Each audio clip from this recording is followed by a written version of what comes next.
একাদশের ছাত্রছাত্রীদের যে আমাদের প্রশ্নপত্র আলোচনা চলছে, তো আজকের পর্বে আমরা সংস্কৃত বিষয় নিয়ে আলোচনা করব। ইতিমধ্যেই আমরা কিন্তু কয়েকটি প্রশ্ন নিয়ে আলোচনা করেছি, যারা দেখোনি ডেসক্রিপশনের লিঙ্ক থেকে দেখে নেবে। তো সংস্কৃতে তোমাদের প্রশ্ন থাকবে মোট 40টি, 1 ঘন্টা 15 মিনিট সময়, এবং কোনো বাড়তি প্রশ্ন থাকবে না, এটা মাথায় একটু রাখতে হবে। অর্থাৎ প্রত্যেকটি প্রশ্ন তোমাকে কিন্তু টাচ করতে হচ্ছে। প্রথম যে অংশটা 5টা প্রশ্ন, সেটা কিন্তু গদ্য থেকে নেওয়া হবে। উপমন্য কথা, উপমন্য কথা কোন গ্রন্থের অন্তর্গত? উত্তর কি হবে না, উত্তর হচ্ছে বি, মহাভারত। উপমন্য কে ছিলেন বা উপমন্য ছিলেন ধৌমের শিষ্য, অর্থাৎ সি। 3 নম্বর প্রশ্ন, গরু দেখাশোনা করে উপমন্য কখন ফিরত? এই প্রশ্নের উত্তরটি অবশ্যই কমেন্টে তোমরা জানাবে। তারপরে 4 নম্বর, অশ্বিনী কুমার দয় কে ছিলেন? অর্থাৎ অশ্বিনী কুমার দয় কে ছিলেন না, উত্তর হচ্ছে দেব চিকিৎসক। এরপর ক স্তম্ভের সাথে খ স্তম্ভ মেলাতে হবে। অর্থাৎ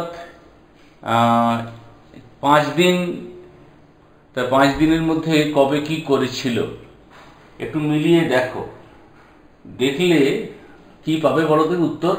উত্তর পাবে বি। আচ্ছা, নেক্সট, পদ্য রামায়ণের কোন কাণ্ড থেকে বর্ষাবর্ণম গৃহীত হয়েছে? উত্তর হচ্ছে কিষ্কিন্ধা কাণ্ড। রামচন্দ্র বর্ষা প্রকৃতির বর্ণনা করেছেন কার কাছে? উত্তর সি, লক্ষণের কাছে। 8 নম্বরে, ড্যাশের সঙ্গে মেঘেদের তুলনা করা হয়েছে কার সাথে? না, মদমত্ত হস্তিদের সাথে। মেঘেরা কোথায় বিশ্রাম করে প্রস্থান করছে? না, পর্বতের উঁচু শৃঙ্গে। এরপর 10এর প্রশ্ন, এখানে একটা শূন্যস্থান পূরণ করতে বলা হয়েছে। কি শূন্যস্থানে বসবে? না, উত্তরটা হচ্ছে বাড়ি ধারা। এরপর নাটক থেকে 5টি প্রশ্ন। মন্থরা পথে ফেলে দিয়েছিল কি? না, উত্তর হচ্ছে ছাতা। এরপর 12 দাগে, কৃপণ কৃপালির উৎস, উত্তর হচ্ছে ডি, দাসীর নাম, উত্তর হচ্ছে সি, মন্থরা। কপালের হৃদয় বিদারিত হওয়ার কারণ, এখানে দেখো 4টে বিষয় উল্লেখ করা হয়েছে। তো এর মধ্যে আমার উত্তর আছে এরকম এ বি সি ডি, এখানে উত্তর ডি, অর্থাৎ এটা সত্য, এটা সত্য। তারপর 15 নম্বর, তিষ্ঠতু মে দক্ষিণা, বক্তা এরপর কি করেছিল? উত্তর হচ্ছে দৌড়ে পালিয়েছিল। এরপর ব্যাকরণের অংশ। প্রথমে তোমাদের সন্ধি অর্থাৎ স্বরসন্ধি। দক্ষিণেতি পদটির সন্ধি বিচ্ছেদ কেমন হবে? উত্তর আসছে সি। ভাবুক পদের সন্ধি বিচ্ছেদ যদি করা হয় তাহলে অ্যান্সার আসে ডি। তারপর অধীশ্বর, এর অ্যান্সার আসে সি।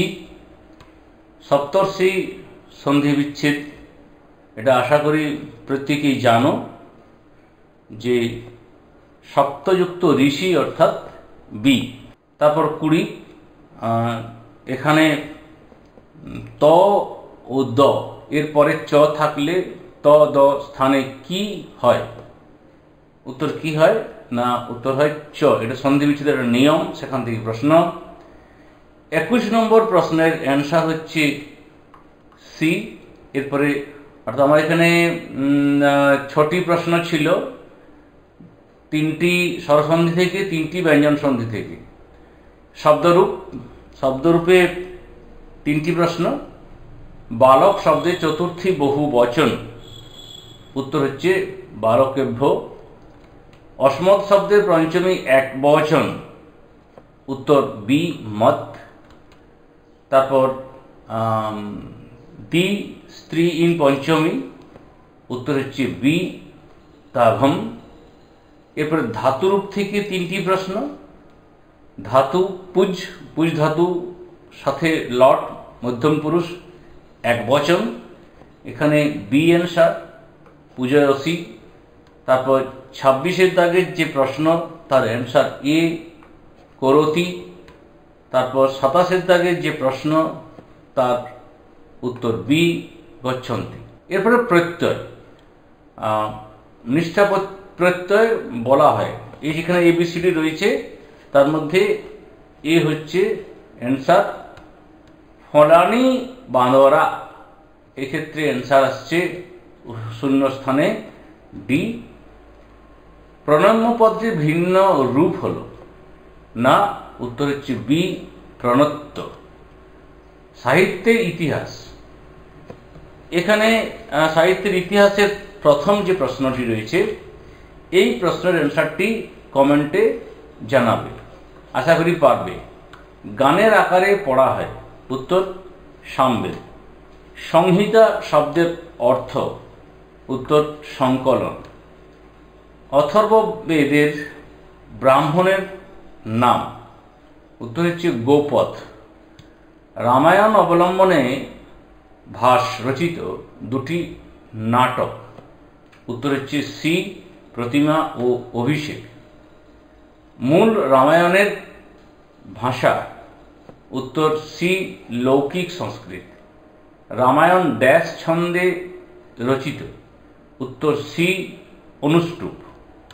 হিতোপদেশ এর রচয়িতা, উত্তর ডি নারায়ণ শর্মা।